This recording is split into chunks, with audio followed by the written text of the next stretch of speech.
Assalamualaikum warahmatullahi wabarakatuh. Di sini kami akan presentasikan hasil laporan akhir pengembangan aplikasi berbasis web pemesanan jasa kebersihan rumah oleh kelompok 5 dari kelas A 2023.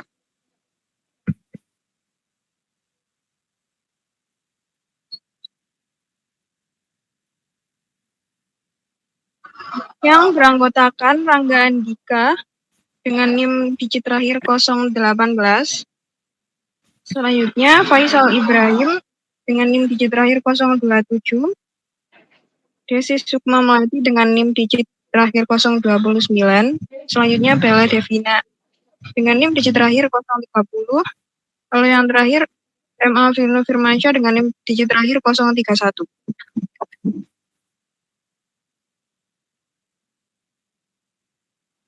Bab 1 yaitu latar belakang. Di era modern saat ini, gaya hidup masyarakat perkotaan semakin dinamis dan serba cepat.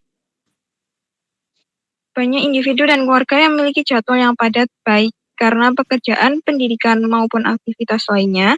Akibat seringkali mereka tidak memiliki waktu yang cukup untuk melakukan pekerjaan rumah tangga. Oleh karena itu, dengan adanya kebutuhan yang tinggi akan layanan kebersihan rumah dan kemudahan akses melalui platform digital, laporan ini diajukan untuk mengembangkan sistem pemesanan jasa kebersihan rumah yang lebih efisien dan efektif. Tujuannya adalah untuk memberikan solusi yang menguntungkan bagi konsumen yang membutuhkan layanan kebersihan yang profesional, terjangkau, dan mudah diakses.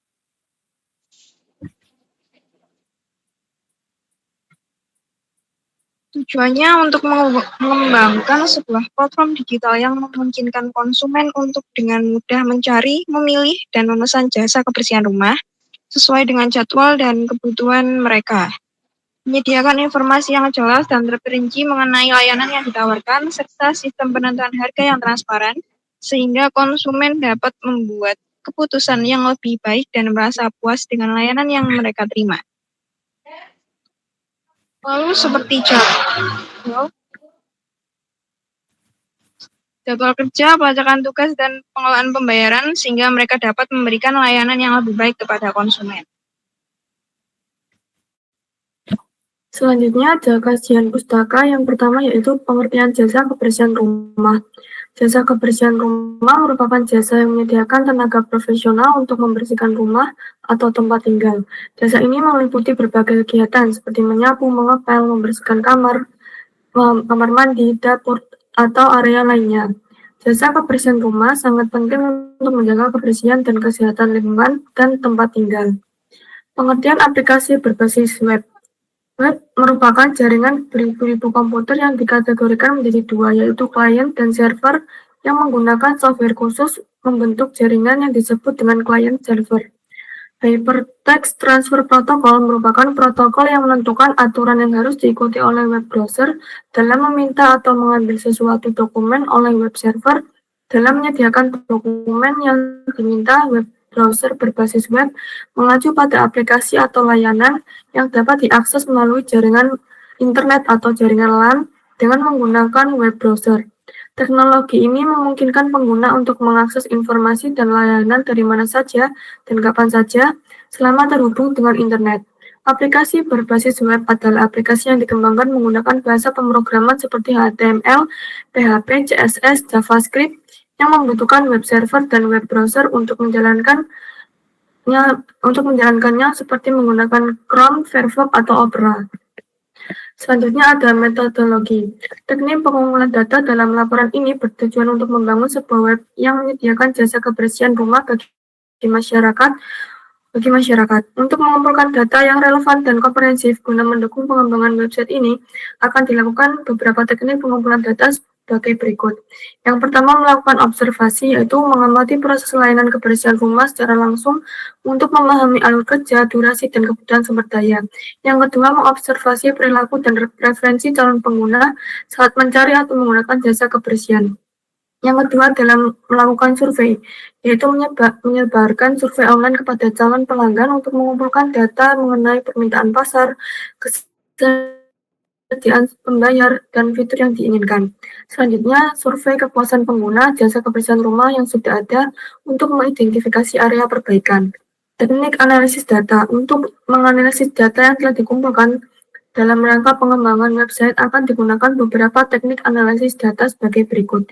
Yang pertama, melakukan analisis segmen pasar dengan cara mengidentifikasi segmen pengguna potensial berdasarkan karakteristik demografis, geografis, psikografis, dan perilaku. Selanjutnya, membandingkan kebutuhan preferensi dan perilaku masing-masing segmen untuk merumuskan strategi pemasaran yang tepat. Langkah selanjutnya adalah analisis kompetitor. Yang pertama, membandingkan fitur, harga, dan strategi pemasaran yang diterapkan oleh kompetitor sejenisnya. Selanjutnya, mengidentifikasi keunggulan dan kelemahan layanan yang ditawarkan oleh kompetitor untuk merumuskan posisi pasar yang unik. Langkah ketiga adalah analisis finansial, yaitu menghitung perkiraan biaya. Selanjutnya, memproyeksi berdasarkan data permintaan pasar dan harga layanan. Langkah selanjutnya adalah analisis konten dan fungsionalitas. Yang pertama, mengidentifikasi konten dan fitur yang dibutuhkan pengguna berdasarkan hasil observasi dan survei. Yang selanjutnya, merancang alur penggunaan dan spesifikasi fungsional website yang sesuai dengan kebutuhan.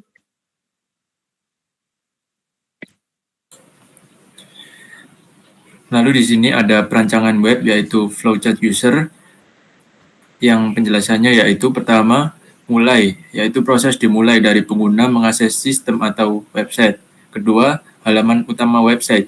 Pengguna akan diarahkan ke halaman utama dari website. Di sini, mereka dapat memilih langkah berikutnya. Ketiga, melihat pelayanan. Pengguna melihat berbagai layanan yang ditawarkan di website. Keempat, mendaftar member. Jika pengguna tertarik untuk memesan layanan, mereka diminta untuk mendaftar menjadi anggota. 5. Validasi pendaftaran. Sistem validasi data yang diinput oleh pengguna. Jika valid, pengguna dapat melanjutkan ke langkah berikutnya.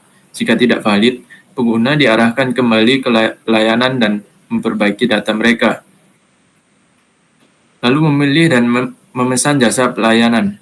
Pengguna memilih layanan yang ingin mereka pesan. Lalu, jika setuju memesan, sistem meminta konfirmasi dari pengguna terkait pesanan mereka. Jika setuju, pengguna melakukan ke tahap pembayaran. Jika tidak setuju, pengguna diarahkan kembali ke halaman utama atau sebelumnya. Lalu melakukan pembayaran. Setelah setuju, pengguna melanjutkan dengan proses pembayaran untuk layanan yang dipilih. Lalu menghubungi admin. Setelah pembayaran selesai atau jika ada kendala, pengguna dapat menghubungi admin untuk bantuan lebih lanjut. Terakhir selesai. Proses selesai ketika semua langkah telah terpenuhi. Lalu ada flowchart admin. Proses dimulai dengan sistem yang siap digunakan. Lalu terdapat halaman login. Pengguna diarahkan ke halaman login untuk memasukkan kredensial, username, dan password. Lalu login. Sistem memverifikasi kredensial pengguna yang dimasukkan. Lalu, apakah data login valid? Jika tidak valid, pengguna akan diarahkan kembali ke halaman login untuk mencoba lagi. Jika valid, pengguna diberikan akses ke halaman admin. Lalu pada halaman admin, di halaman ini, pengguna memiliki berbagai opsi terkait pengelolaan data. Pilih menu. Pengguna memilih salah satu dari 3 opsi tersebut. Mengelola data pegawai, mengelola status pegawai atau order, mengelola jenis layanan. Lalu menambah data pegawai. Jika pengguna memilih untuk menambah data pegawai, data akan disimpan ke dalam database employee. Data pegawai yang baru ditambahkan akan ditampilkan di tabel pegawai pada sistem. Employee status atau order. Jika pengguna memilih opsi ini, mereka dapat mengubah atau mengelola status pegawai dan order di dalam sistem. Perubahan akan terlihat di tabel terkait. Lalu menambahkan jenis service. Jika pengguna memilih untuk menambahkan jenis layanan, data layanan baru akan disimpan di database service. Jenis layanan yang baru ditambahkan akan ditampilkan di tabel jenis layanan. Lalu selesai, proses pengelolaan akan selesai. Lalu terdapat flowchart admin yang proses dimulai dengan sistem siap digunakan. Lalu halaman login, pengguna diarahkan ke halaman login untuk memasukkan kredensial. Setelah login, sistem memeriksa kredensial yang dimasukkan pengguna. Apakah data login valid? Jika tidak valid, pengguna diarahkan kembali ke halaman login untuk mencoba lagi. Jika valid, pengguna diberikan akses ke halaman pegawai. Halaman pegawai di halaman ini, pengguna dapat melihat daftar pesanan yang masuk, lalu menampilkan tabel pesanan yang masuk. Sistem menampilkan tabel berisi pesanan yang masuk. Ambil pesanan masuk. Jika tidak, sistem tetap berada di halaman tabel pesanan masuk, memungkinkan pengguna untuk kembali memilih pesanan lain. Jika iya, proses pengambilan pesanan selesai dan pengguna dapat melanjutkan ke langkah berikutnya sesuai kebutuhan sistem. Selesai.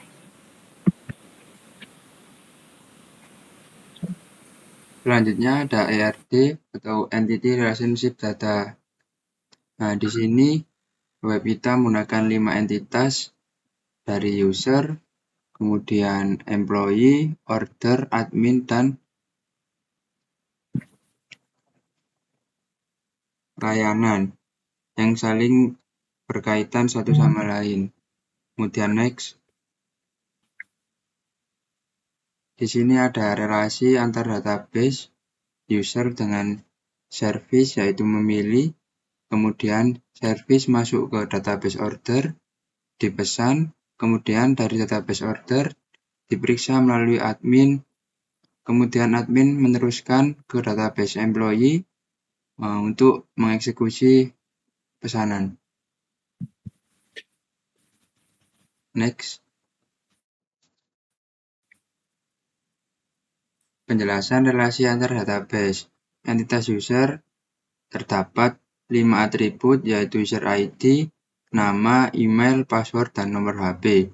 Relasinya memilih relasi antara entitas user dan service, di mana seorang pengguna memilih layanan tertentu. Yang kedua, entitas service memiliki 4 atribut, yaitu service ID, service nama, service harga, dan deskripsi. Relasinya relasi antara service dan order, di mana layanan dipesan oleh pengguna. Kemudian ketiga, entitas order terdapat 5 atribut, order ID, order data, username, service name, dan order cara pembayaran. Relasinya terhubung dengan entitas service dan user, menunjukkan detail layanan yang dipilih oleh pengguna. Kemudian 4, entitas admin terdapat 5 atribut, admin ID, admin nama, admin email, admin password, dan admin nomor HP. Relasinya, pertama, relasi antara admin dan order, di mana admin memeriksa pesanan. Yang kedua, relasi antara admin dan employee, di mana admin menugaskan kepada karyawan. Dan yang ketiga, mendata, relasi antara admin dan employee, di mana admin mendata karyawan yang terdaftar. Dan yang terakhir, entitas employee, terdapat atribut employee ID, employee nama, employee alamat, employee tempat lahir, employee tanggal lahir, employee posisi, employee status, dan employee umur. Relasinya, pertama, relasi di mana admin memberikan tugas kepada karyawan, dan yang kedua, relasi di mana admin mencatat informasi karyawan. Selanjutnya, kita akan mendemokan website hasil dari kelompok kami.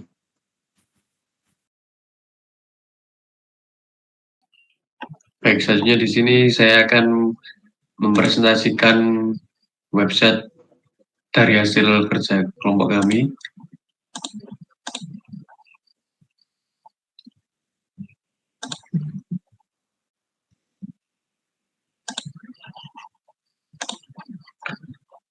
Baik, jadi di sini kelompok kami membuat website tentang jasa layanan kebersihan, yang dimana nama website ini yaitu Clean Home.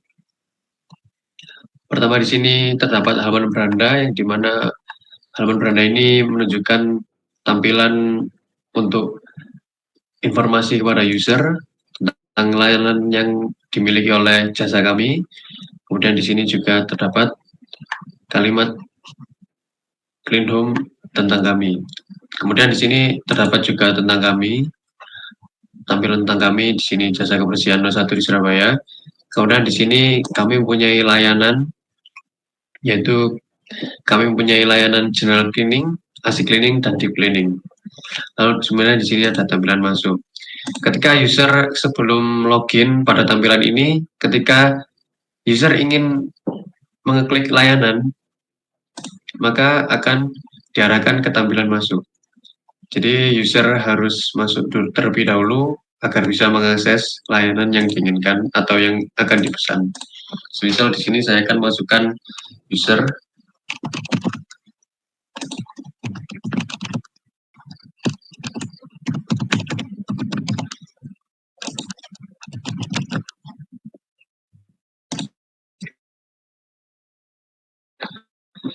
Baik, jadi semisal di sini saya melakukan kesalahan username atau password dalam akun, maka muncul pop-up seperti ini, yaitu login gagal, username atau password salah.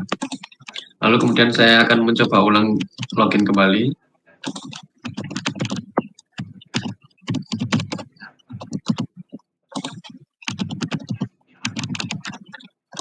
Oke, jadi ketika username atau password akun yang login benar, maka langsung akan terhubung. Di sini yang awalnya berupa kalimat masuk akan berubah menjadi akun. Lalu di sini juga terdapat profil dari user tersebut. Tadi saya masukkan Alvin, maka di sini namanya akan Alvin dan emailnya juga akan mengikuti. Lalu di sini pada tampilan layanan, ketika sudah login maka user sudah bisa mengakses layanan ini. Jadi misal di sini ada general cleaning, yang dimana general cleaning terdapat deskripsi general cleaning, kemudian di sini ASIC cleaning juga terdapat deskripsi sendiri, lalu sama seperti di cleaning juga akan muncul deskripsi sendiri. Jadi misal di sini saya sebagai user ingin memesan dengan layanan ASIC cleaning, jadi di sini saya akan klik pesan sekarang, lalu di sini akan muncul tampilan metode pembayaran dan detail layanan dan serta harga yang akan dibayar. Jadi di sini saya akan mencoba, misal saya akan memilih metode pembayaran dengan menggunakan BCA. Lalu untuk detail layanan di sini terdapat membersih filter AC, kemudian pengisian freon, dan di sini ada harga layanan, yang harga layanan sendiri itu 75.000 dan untuk biaya transportasinya 15.000. Jadi di sini saya semisal ingin menggunakan layanan pembersih filter AC yang dengan harga 75.000, maka di sini terdapat total pemesanan yang dimana total harganya akan menjadi 165.000 secara otomatis dengan menambahkan dalam rincian harga layanannya. Kemudian di sini ketika saya ingin menambah pengisian freon dengan harga 200.000, maka di sini total harganya akan juga berubah menjadi 365.000 otomatis. Lalu di sini terdapat kode pembayaran. Jadi semisal saya mentransfer BCA melalui kode pembayaran ini, maka misal di sini saya sudah melakukan pembayaran dan saya akan memilih file bukti pembayarannya. Oke, dari sini semisal saya klik order, maka akan muncul pop-up order sukses, pesanan sedang diproses, dan mohon tunggu beberapa saat untuk konfirmasi. Jadi ini ketika saya klik order sudah menggunakan proses pembayaran. Lalu ketika saya klik OK pada pop-up tersebut, akan langsung diarahkan ke tampilan akun, yang dimana di sini terdapat riwayat pemesanan user. Jadi di sini user sudah masuk, yang saya tadi sebagai user pesan ASIC cleaning dengan tanggalnya tanggal 27 bulan Desember dengan harga 306.000 pembayaran BCA. Jadi seperti itu sudah menggunakan, jadi tabel riwayat pemesanan ini sudah menggunakan database. Lalu di sini saya akan mencoba logout. Kemudian jika semisal saya belum mempunyai akun, saya mencoba akan di sini ada tulisan belum punya akun, kemudian daftar. Ketika saya menggunakan klik daftar, di sini saya semisal sebelumnya belum mempunyai akun dan di sini saya ingin membuat akun. Di sini semisal saya membuat nama Yasir, kemudian emailnya Yasir gmail.com. Lalu passwordnya Yasir 123 untuk nomor HP sendiri seperti ini. Lalu saya di sini klik daftar. Lalu akan muncul pop-up akun Anda berhasil dibuat. Ketika sudah muncul pop-up tersebut, maka langsung diarahkan ke dalam tampilan masuk. Dan saya di sini akan mencoba menggunakan akun yang telah saya buat tadi, yaitu Yasir.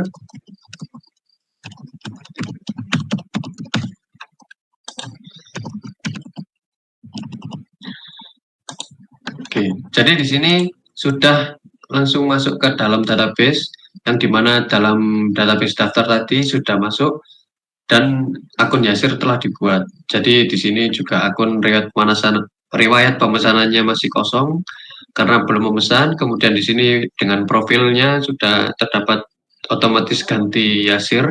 Kemudian emailnya juga mengikuti Yasir seperti ini. Oke, baik. Jadi di sini kemudian saya logout lagi. Lalu di sini saya akan masuk menggunakan akun admin.